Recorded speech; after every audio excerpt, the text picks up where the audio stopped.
Welcome back to my channel. कैसी मेरी YouTube family? I hope आप लोग बिल्कुल ठीक होंगे। अल्हम्दुलिल्लाह हम लोग भी बिल्कुल ठीक ठाक और फिट फाट हैं।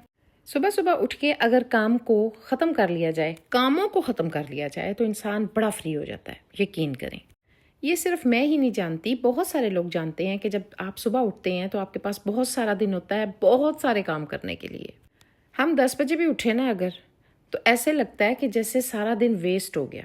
अब तो टाइम बचा ही नहीं, अब क्या करेंगे? साथ ही दोपहर हो जाती है, दोपहर के साथ ही खाना पकाना शुरू हो जाता है, यानी जो रूटीन के काम होते हैं वो रह जाते हैं। तो मैं सुबह उठती हूँ ना जब, तो मैं बहुत सारे काम ऐसे होते हैं जो मैं कंप्लीट कर लेती हूँ। मैं बड़ी इजी हो जाती है, मेरे लिए आसानी हो जाती है कि हर काम जो है ना बड़े आराम से मेरा मैनेज हो जाता है। बहुत सी ऐसी हैबिट्स होती हैं हमारे अंदर, अगर हम उनको चेंज कर लेना तो प्रोडक्टिव डे हम खुद बना सकते हैं अपना।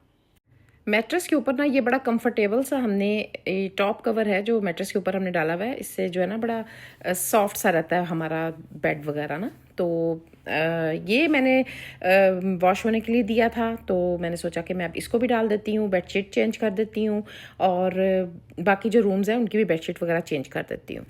आज मैं कुछ ज़्यादा ही जल्दी उठ गई ना, तो बहुत सारे काम मैंने छेड़ दिए थे। बस मैंने कहा कि आज ये सारे मुका ही देती हूँ भाई। कल बहुत ढेर सारे कपड़े जो थे ना वो वॉश करवाए थे और कुछ कपड़े पहले के भी यहाँ पर पड़े हुए थे, क्योंकि टाइम ही नहीं मिल रहा था। यकीन करें कि मैं इनको उठाकर इनकी जगहों पे लगाती, लेकिन आज तो मैंने सोच लिया था कि आज मैंने हर सूरत में ये काम ख़त्म करना है। कई दफ़ा ऐसा होता है कि सारा दिन में ना आपको बिल्कुल भी टाइम नहीं मिलता कि हम कोई एक्स्ट्रा काम कर सकें। बहुत दिनों से ना मेरे साथ भी ऐसा ही हो रहा था, यकीन करें। बड़ी कोशिश करती थी कि मैं सारे काम हम कंप्लीट कर लूं, लेकिन जो है ना बस टाइम ही नहीं मिलता था। खैर शुक्र अल्हम्दुलिल्लाह, कल सारे कपड़े वगैरह वॉश हो गए और सूख गए ना, तो मैंने सोचा सबसे पहले तो मैं इनको ना धोबी को भेजती हूँ। और इन सारे कपड़ों को ना अरेंज करना बड़ा मुश्किल होता है मेरे लिए, मैनेज करना कि शलवार किसकी है कमीज़ किसकी है, क्योंकि माशाल्लाह से बच्चों के और बाबा के इनके कपड़े एक जैसे ही होते हैं, ब्लैक कलर में या वाइट कलर में, ज़्यादातर ये कलर होते हैं। तो वो मैच ही नहीं हो रही होती हैं, शलवार किसकी है तो कमीज़ किसकी है। और ब्लैक कलर इतने सारे होते हैं कि वो मैचिंग करना मेरे लिए मुश्किल हो जाती है। बड़ी मुश्किल से रोशनी में जाकर देखती हूँ, तब जाके इनको सेट करके, तो अब शुक्र अल्हम्दुलिल्लाह किया। अब इनको मैंने एक साइड पे रखा और धोबी आएगा उसको दे दूँगी। अब देखें ज़रा मैं क्या करने लगी हूँ। 2 दिनों से मैं सोच रही थी कि असलम से कहूँ कि मेरे ये जितनी भी कंबल वगैरह धुल चुके हुए हैं, इनको ना ऊपर जो कैबिनेट्स बनी इन पे लगा दें, लेकिन 2 दिन छुट्टी रही उसकी, तो बस आज मैंने सोचा नहीं भाई ये तो बहुत हो गया, अब इसको मैं खुद ही लगाती हूँ। खैर ये एक मेरे पास टिक सी पड़ी हुई थी, एक सोटी कह लें इसको।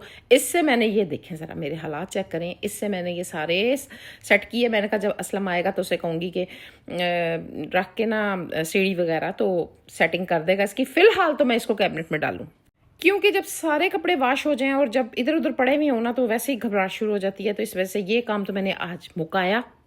बेड वगैरह सारे सेट किए। थोड़ी देर तक मेरे बेटे की आवाज़ आ गई, मामा खाना दे दो, भूख लगी है। तो बस मैं आ गई किचन में और मैंने सोचा कि चलो मैं अब ना उसको खाना बना देती हूँ।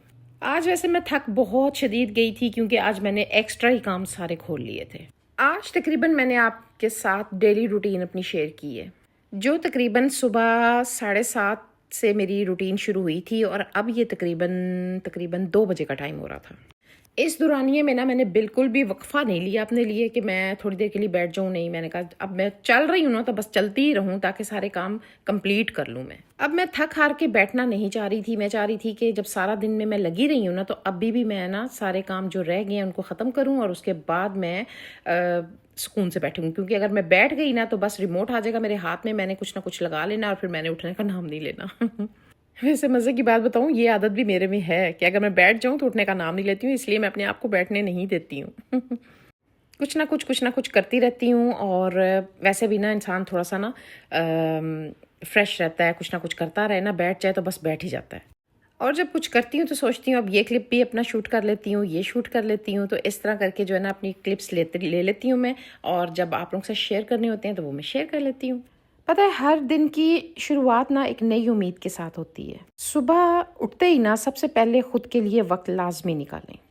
1 घंटा नहीं निकाल सकते, आधा घंटा निकाल लें। थोड़ा थोड़ा आहिस्ता आहिस्ता करके अपने लिए थोड़ा थोड़ा वक्त कलेक्ट करें। अब वो चाहे अपने साथ 1 कप चाय पीना क्यों ना हो, खामोशी में ना अपने साथ 2 पल लाजमी बिताएं। अब देखिए ना, रूटीन के जो काम है ना वो तो शुरू होने ही होने हैं। जब माशाल्लाह से दिन शुरू होता है तो साथ ही साथ आपके काम भी शुरू हो जाते हैं, क्योंकि याद रखें काम और जिम्मेदारियां ये कभी ख़त्म नहीं होती हैं। जैसे ही दिन शुरू होता है ये सब स्टार्ट हो जाता है, लेकिन उससे पहले अपने लिए टाइम लाजमी निकालें।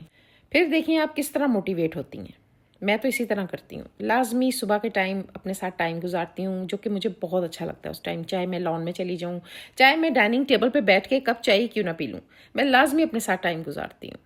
खैर जनाब, अपने बेटे को खाना शाना दिया, फ्री हुई, और अब मैं सोच रही थी कि मैं जाकर ज़रा फ्रेशन अप हो जाती हूँ और उसके बाद कोई कॉफ़ी शॉफ़ी पीऊँगी, क्योंकि थकावट मुझे बहुत हो रही थी। लेकिन अभी जाने ही लगी थी कि बेल पे डोर पे बेल हुई, और मैंने देखा कि कौन आया है, तो मेरा कज़न ईमान आया था मैंगो की पेटी लेकर। उसने बोला कि बाबा ने आपके लिए स्पेशल ये मैंगो की पेटी भिजवाई है। तो मैंने कहा अच्छा चलो ठीक है। फिर उसको मैंने बोला अंदर आ जा। अंदर आया, लेकिन बैठा बिल्कुल भी नहीं। उसने कहा मैंने तो घर जाना है, बहुत से काम हैं जो मुझे उड़ीक रहे हैं। अच्छा, मैंने कहा ठीक है। खैर जी, उसको छोड़ा और उसके बाद मैं फ्रेश हुई और अब मैं आ गई हूँ किचन में, और सोचा कि अपने लिए ना एक कप कॉफ़ी बनाती हूँ और उसको एंजॉय करती हूँ बैठ के। बस फिर मैंने अपने लिए कॉफ़ी बनाई, और ये टाइम जो था ना ये मेरे लिए बहुत ही प्रीशियस टाइम था, क्योंकि ये मैंने गुजारना था अपने साथ। तो बस जी, अब मैं बना रही हूँ अपने लिए कॉफ़ी। और आजकल ना वैसे मैंने डाइट वगैरह शुरू की है, और ब्लैक कॉफ़ी में लाजमी पीती हूँ, इसमें मैं मिल्क नहीं डालूंगी, ब्लैक कॉफ़ी पी रही हूँ। तो बस अब सोचा है कि अब मैं ज़रा ना अच्छे तरीके से, प्रॉपर तरीके से डाइट अपनी कंट्रोल करूँगी, क्योंकि वेट मेरा काफ़ी बढ़ चुका है। तो अब मैंने कहा नहीं, अब भाई बस कर दे खाना पीना, अब साथ साथ ना डाइट करो। तो बस आजकल मेरी डाइट जारी है। कॉफ़ी शाफ़ी पीने के बाद अब डायरेक्ट मैं आ गई हूँ रात के डिनर पे। और डिनर क्या बनाया था भला? मैं लेके जा रही हूँ आम, ये बेड़वा रोटी, चटनी खाला और के लिए। मैंने जनाब आज बनाई थी बेड़वा रोटी, और फर्स्ट टाइम बनाई थी। मैंने रेसिपी आप लोगों के साथ शेयर नहीं की, लेकिन वाकई बहुत मज़े की बनी थी। साथ मैंगो थे, अनवर टोल आम था, और मेरे जो हस्बैंड है ना उनकी दादी माँ बनाया करती थी, बहुत टेस्टी लगती थी बेड़वा रोटी और मैंगो। और साथ मैंने चटनी बनाई थी बड़े मज़े की। तो बस मैंने सोचा कि खाला लोग के लिए भी ले चलते हैं और उनको भी टेस्ट करवाते हैं कैसी है। वैसे आप कहेंगे अभी डाइट की बात कर रही थी, अभी बेड़वा रोटी खा रही है? नहीं, भी मैंने थोड़ी सी खाई थी, ज़्यादा नहीं खाई थी। आई होप आपको मेरी वीडियो अच्छी लगी होगी। अच्छी लगी तो मेरा चैनल जिसका नाम है हमारी गपशप को सब्सक्राइब करें, लाइक करें, शेयर करें विद फैमिली एंड फ्रेंड्स। मिलूंगी इंशाल्लाह नेक्स्ट वीडियो में। अपना ख्याल रखें, दुआ में याद रखें। टेक केयर, अल्लाह हाफिज़।